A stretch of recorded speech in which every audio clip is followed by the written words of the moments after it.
بسم اللہ الرحمن الرحیم۔ شروع کرتا ہوں اللہ کے نام سے جو بڑا مہربان نہایت رحم فرمانے والا ہے۔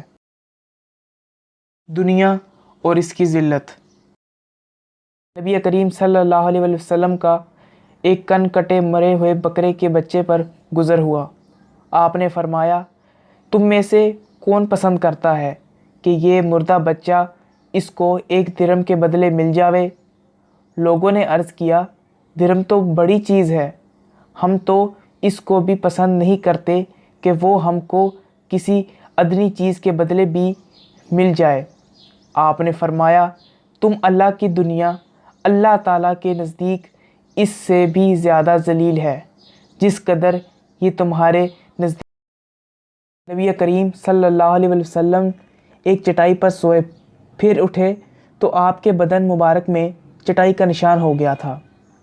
حضرت ابن مسعود رضی اللہ تعالیٰ عنہ نے عرض کیا، یا رسول اللہ، آپ ہم کو اجازت دیجئے کہ ہم آپ کے لیے بستر بچھا دیں اور بستر بنانے دیں۔